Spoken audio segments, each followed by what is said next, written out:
everybody! In today's video, I'm going to show you a witch dragon, or a dragon witch, either way really, but it's just this very cute, I think she looks like a sweet old lady dragon with this witch hat on. I love the color combination here, the purple and the green just go so well together. And don't forget to check out Helen's design. Hers is just like the face of the dragon, so it's a very fierce comparison. And don't forget to click subscribe to see all my future videos as well.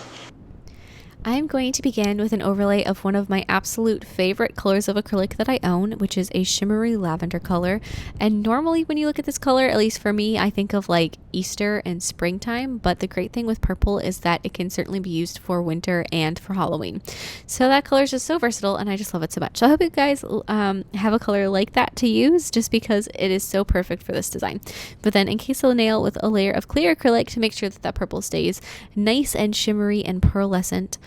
And then after I've got that done, then I'm going to file this nail into shape with my e-file to make sure it is nice and strong and smooth and easy to work on top of, and all of that great stuff that I always tell you guys.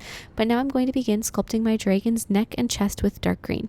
So part of the reason that purple is so perfect is because for me, a dragon is really typically a dark green color. It's just my, stereotype that's in my mind.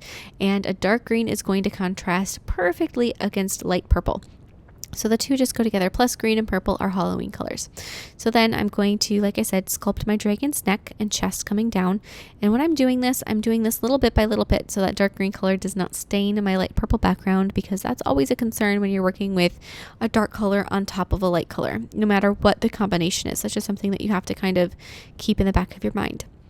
So now on a nail form backing, I'm going to begin sculpting her two wings with that same dark green acrylic. So I'm going to start with that upper structure of her wing, her arm basically, or not the arm, but the bones that hold up and support the wing.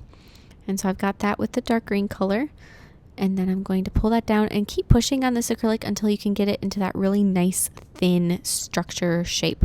So when you first start working on the acrylic, you're going to like tuck it in, and then it's going to just spread back out, and then you're going to tuck it in and it's going to spread back out. But eventually, as the acrylic starts to set up a little bit and hold its shape and support itself, all of a sudden you'll be able to push it in and it'll stay exactly where it goes, and you can get these very, very thin, elegant shapes with it. So there we go. We've got the two wings sculpted as symmetrically, I hope, as they can be. And then I'm going to fill in the skin portion of the wing that comes down with yellow. And I'm from Wisconsin, and the Wisconsin football team, if you guys do not know, is the Green Bay Packers, and their colors are green and yellow, or green and gold, just like this is. I personally don't really have much of an interest in football, but as soon as I was sculpting my dragon with this green and yellow, I thought to myself, oh my goodness, I'm sculpting a Packers dragon.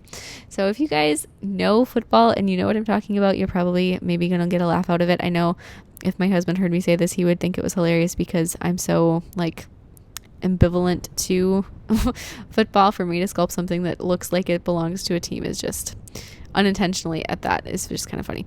But I'm going to glue the wings in place on my dragon. So I also brushed a little bit of that dark green into the veining on the wings, and just a little bit, just a very subtle look to it then. So I've got my two wings glued in place, and now I'm going to start sculpting out the rest of my dragon's body. So on her body, you could see where those little wings are glued in place, and we don't want that. We want it to look seamless and like it really is, like they sprouted right out of her, they grew out of her.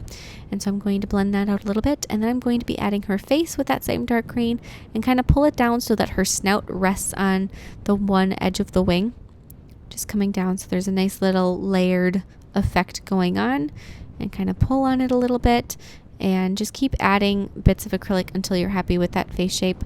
I decided she needed a little bit more of acrylic on her jawline to really pull that out and look like it was the correct shape.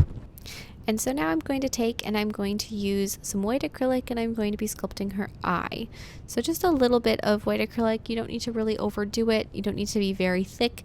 It's just for color. I actually like to sculpt eyes versus painting them in later, because I feel like to get the right shape of an eye, I just have better control with acrylic. If that's not the case for you, which it very well may not be, just everybody has their different strong suits, then you could do that with a paint instead later on.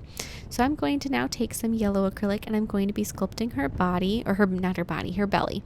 And just take that nice little strip going down. Like I said, at this point again, I'm looking at I'm sculpting a Green Bay Packers dragon. What am I thinking?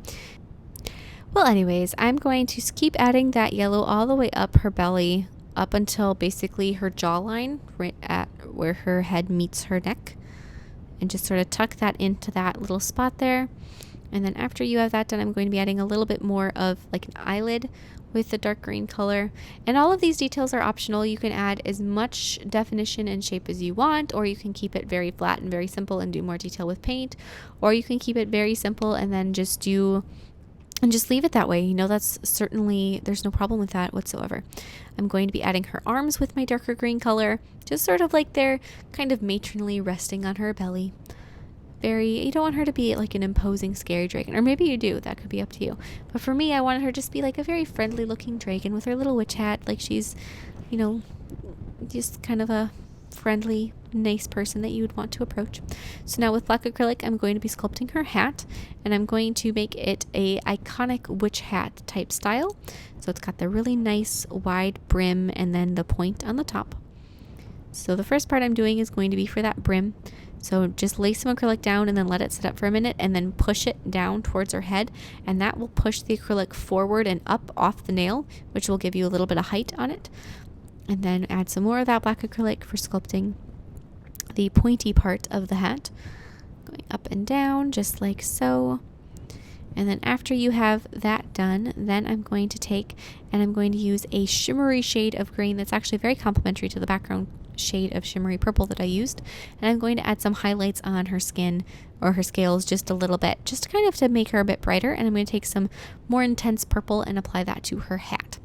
So now with acrylic paint, we're going to be adding all of the finer details to this lady dragon, and I'm going to add some orange stripes across her belly just to give it some different like panels. And then also take that orange, that's what I use to add the iris in her eye. And then with some metallic gold, I'm going to be adding little highlights on her belly with that, especially with the shimmery colors in the background and the shimmery colors on her wings. Having that little bit of shimmer on her scales with that gold is a really nice touch. And then with a very intense shade of green, a very bright chartreusey type of a color, I'm going to be adding little polka dots everywhere I feel like it needs it on her. So that's going to give her a much more scaly texture in appearance. And so you just want to add these little tiny, almost like pointillism dots everywhere if you want to go that far, or just in highlights if you want to keep it a little bit more subtle. And that's going to, like I said, just make it look like she has some scales. So if you don't want it to have, you want to have like more of a smoother texture, you could just skip that step altogether too. But then with some black paint, I'm going to start defining some of these details. There are so many little details in here that you don't want them to get missed, especially with all the different color changes. So I'm going to do some details on her eye and then her smile, and then just outline her face and her arms, because even like her arms, if they weren't outlined in this particular design, especially with all the different colors of green that are used, they might just kind of get overlooked. And then around her outside edge, and then just line her wings a little bit. The wings are a little less important because they're easier to see, especially since they're up off the nail so much. Then you can add some highlights to her as well with a little bit of white. I'm going to give her some toenails, or some claws, I guess, and a tooth. And then I'm going to do just a little bit more of the veining in her wings with black, very, very thin lines. And you can keep going back and forth and adding details as much as you want or as little as you like. It's the same thing with sculpting. It's like you choose what your poison is. A little bit of highlight on her hat with a lavender color, just to give it a little bit of a sheen on it. And I'm going to apply some gel sealer over the background to make sure that that shimmery purple is super shimmery and very, very nice and bright and shiny. I'll cure that and then apply some matte top coat over Mrs. Dragon, and that is it. I hope you guys like this design as much as I do. I think this design would make a gorgeous looking necklace, so I just may have to do that with this one. Please share any recreations with me on Facebook or Instagram, and I will see you next time. Bye!